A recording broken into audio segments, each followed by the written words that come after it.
dia, Karen. Muito contente em poder ter esse bate-papo contigo aqui no nosso De Conversa em Conversa. E eu gostaria de saber um pouquinho de como começou essa sua paixão pela história da cidade, da nossa cidade maravilhosa. Bom dia. Essa minha paixão pela cidade, né, pela história do Rio de Janeiro, começou ainda durante a escola, né, durante o ensino fundamental, quando em uma das atividades um professor pediu para a gente fazer uma maquete sobre o centro do Rio. E, na verdade, eu comecei a fazer aquela maquete, peguei um desenho do Debré, inclusive, comecei a fazer aquela maquete, mas não consegui identificar onde era, né, aquele espaço. E aí minha mãe conversando comigo, né, ela foi e falou que era Praça 15, o lugar que a gente já ia diariamente. Minha avó morava em Niterói, então a gente pegava a barca quase todo final de semana. No entanto, eu nunca tinha reparado nesses lugares, nesses espaços. Então foi depois disso que eu comecei a perceber, né, o quanto que a nossa cidade e a nossa história se misturaram, porque na verdade a história do Brasil, a história do Rio de Janeiro foi bem aqui na região central do Rio. E essa ida para o turismo? Alguém da sua família já era? Você fez graduação? Como é que é? Conta como é que foi essa tua entrada como no mundo de guia de turismo. Ninguém da minha família tinha nenhuma relação, né, tão direta com o trabalho no turismo.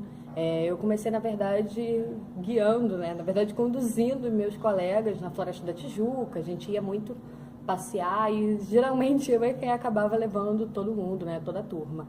E depois a própria escola, né, no meu ensino médio, os professores começaram a levar a gente para fazer passeios pedagógicos. Então a gente visitou a ABL, Palácio Tiradentes, né? Também conhecemos Paraty, Vassouras, Paquetá. E assim a gente começou, né? Eu comecei a me interessar também, até conhecer mais esse mundo do turismo. E foi em 2012, eu tinha terminado o ensino médio em 2011. Em 2012 eu não tinha passado no vestibular, então comecei também a procurar outras coisas para fazer. E aí um colega meu me apresentou esse curso de técnico em guia de turismo. Eu comecei a fazer o curso, me apaixonei. Outras duas colegas minhas também fizeram, uma virou, né, agente de viagens e a outra também é guia de turismo. E ele também tem a graduação hoje em turismo. Então a gente vê toda uma turma, né, pelo menos 4 alunos seguiram para essa área do turismo. E aí depois que você já entrou nisso, então, apaixonada e aí já encarando como uma forma de ganhar dinheiro, como uma profissão, qual foi a sua experiência, a sua primeira experiência como guia? A minha primeira experiência, o primeiro roteiro foi o Centro Histórico do Rio. A gente começava o passeio, até hoje esse roteiro ainda existe.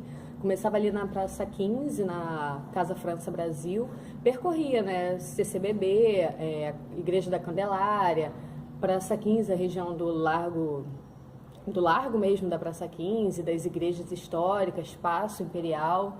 E nesse passeio, logo no primeiro, foram umas 40 pessoas. Então também, né, foi um desafio até aprender a gerir esse grande público. E eu também já comecei com o Walking Tour, com esses passeios a pé. Então, agora você chegou no ponto, Revelando o Brasil. Como é que foi isso? Como é que foi esse encontro com essas pessoas, com seus amigos, para montar Revelando o Brasil? Conte um pouco do trabalho de vocês. Bom, um dos sócios, né, da agência, o Júnior, eu conheci ainda no curso técnico de turismo.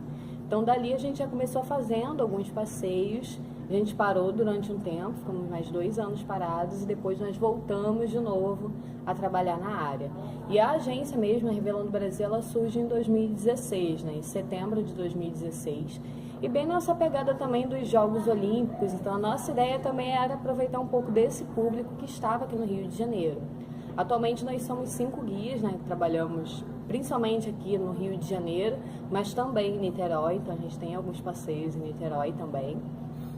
E a nossa proposta é levar um pouco, né, desse conhecimento, dessa cultura e da história do Rio de Janeiro para moradores da cidade, visitantes e até turistas estrangeiros. Então a ideia é trazer um pouco, né, dessa história, dessa cultura para todo mundo. Que procura esse tipo de turismo, Walking Tour?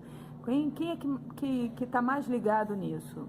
Mais de 80% do nosso público hoje são de cariocas ou pessoas que não são cariocas, mas moram já há muitos anos na cidade, né? Moram há algum tempo. É uma minoria de turistas brasileiros, então principalmente do Nordeste e do Sul procuram bastante a gente. E o público estrangeiro é principalmente aquelas pessoas que vão ficar por mais tempo na cidade. Então, geralmente, pessoas que vão ficar por mais de um mês, aí acabam procurando a gente também. Geralmente, os nossos roteiros têm 2h30, 3 horas no máximo. Então, ele acaba também conseguindo captar todos esses públicos das diferentes idades. Então, vai desde as senhorinhas de 80 anos até crianças de 7, 8 anos. Então, também é bem interessante. Nessa rotina, nessas passadas pela rua, nesses passeios, nessa rotina sua de guia no Walking Tour ou na vida de turismo, o que você acha mais apaixonante nesse dia a dia? O que eu mais gosto, né, o que é mais legal é você poder conhecer, ter a possibilidade de conhecer pessoas novas. Todo passeio sempre vem pelo menos uma pessoa diferente, alguém que nunca tinha vindo no seu passeio. E principalmente pessoas que nunca tiveram essa oportunidade de fazer passeios na cidade, de conhecer o Rio de Janeiro dessa forma, com esse olhar bem mais turístico. É interessante também que muita gente comenta, né, que mora ou trabalha na rua X ou na rua Y, que passa por aquela rua diariamente, nunca reparou num prédio histórico, nunca reparou num monumento. Depois elas chegam na gente e comentam isso: olha, eu trabalho aqui há tantos anos e nunca vi esse prédio. Então isso também é bem gratificante para a gente. Na rotina de vocês, da Revelando Brasil, qual é o maior desafio? Nosso principal desafio, né, e na verdade o desafio do Walking Tour em geral, é conseguir atrair esse público. Como eu falei, nosso principal público é um público carioca, de moradores daqui da cidade, e as pessoas ainda têm uma certa rejeição e até um preconceito de fazer passeios na própria cidade. Talvez quando a gente conseguir vencer, né, um pouco disso, as coisas comecem a melhorar. E uma das coisas também interessantes, né, é que apesar disso, os grupos de passeio, grupos de walking tour estão crescendo cada vez mais na cidade. Então isso também, né, é um aspecto bem interessante. Quando a gente começou tinham 4 grupos e agora tem aí, né, uma porção de grupos que já fazem passeios como o walking tour. E conta pra gente, qual é o sonho ainda que você tem, que você gostaria de realizar ainda ligado à sua profissão?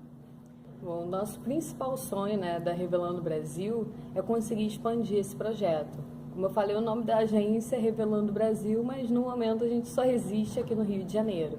No início, em 2016, quando nós começamos, ainda tinha alguns grupos que faziam, né, em parceria com a gente, na região de Vassouras e na região dos Lagos. Mas depois, né, até por conta de alguns problemas, eles acabaram encerrando o projeto nessas regiões. Então, o nosso objetivo é conseguir expandir aqui no estado, né, novamente na região dos Lagos, Vassouras e também na região serrana, e fora daqui do estado, principalmente em São Paulo, Espírito Santo, Minas Gerais e Bahia. Então, por enquanto, né, esse é o nosso principal objetivo. Você estava falando dos segredos, né, por trás de cada esquina, de cada prédio. Aí você me disse que esse local que a gente está, que é um centro de referência de artesanato do Sebrae, que ele tem uma história também. Conta pra gente. O centro, né, o Sebrae, ele funciona, na verdade, dentro do casarão, do antigo casarão do Barão do Rio Seco. E fica na região da Praça Tiradentes, que historicamente acabou crescendo como sendo uma das principais locais de residência dos barões do café do século XIX. E essa residência, por exemplo, né, do Barão do Rio Seco, foi residência de um desses barões. E esse barão, né, curiosamente, ele também acabou entrando para a história como sendo um desses casos históricos de corrupção aqui no Brasil. Ele, por exemplo, produzia muito mais café do que declarava. Então, né, a gente vê aí um caso clássico de sonegação de impostos. Curiosidades à parte, você falou para mim que você está fazendo faculdade de biologia. Mas o que é isso, cara? Está querendo levar o walking tour para swimming tour? Pois é, a biologia também já é uma paixão antiga, né? Eu comecei a me interessar pela biologia aos 11 anos também, né, na escola, iniciativa dos próprios professores, incentivo dos professores. Mas foi exatamente isso que acabou também me trazendo para o turismo. Enquanto eu estava estudando para o vestibular, veio essa ideia de fazer também o curso técnico em turismo. E eu acabei fazendo as duas coisas ao mesmo tempo, estudando para o curso técnico e estudando para o vestibular. Eu acabei passando para biologia na UERJ e fui tentando conciliar as duas coisas. Hoje, na verdade, o meu principal projeto de pesquisa na UERJ é exatamente com passeios escolares dentro da Floresta da Tijuca. Então, no final das contas, deu tudo certo, né? Eu consegui unir as duas coisas. Ah, que legal, né? Então, na sua vida também as ruas se cruzaram, né? Agora, o que, assim, para a gente fechar, que recado você gostaria de deixar para quem está começando na profissão ou está buscando um caminho profissional? O que você gostaria de dizer? Qual o recado que você manda para eles? Bom, o turismo é uma das vertentes, né, principalmente como guia de turismo, que mais abre possibilidades, né? Claro que ela está passando por várias dificuldades, assim como quase todas as profissões, mas ao mesmo tempo ela abre um leque de possibilidades muito grande. Então a pessoa pode trabalhar desde o turismo náutico até o ecoturismo, o turismo de sightseeing, né, levando nos pontos turísticos tradicionais, o walking tour, né, os passeios históricos e até mesmo as excursões, as viagens. Então tem campo realmente para todo mundo. Eu acho que todo mundo que gosta, se interessa por essa profissão, acaba depois encontrando um caminho. E desejo boa sorte para vocês. Eu estou torcendo para que as ruas da cidade sejam coloridas de verde, né? Tô vendo que você está vestindo a camisa, né? Legal. Boa sorte para vocês e até a próxima. Eu que agradeço, né, pelo convite, poder participar dessa conversa, e fica também o convite para todo mundo vir fazer os passeios com a gente. E na verdade até uma coisa que eu acredito, né, quem tem a possibilidade de vir, de conhecer a cidade, começa também a enxergar a própria história de uma forma diferente. E é aquilo, né, quem não conhece a história da sua própria cidade, não conhece também a sua própria história, não conhece a própria história. Então, conhecer para preservar também.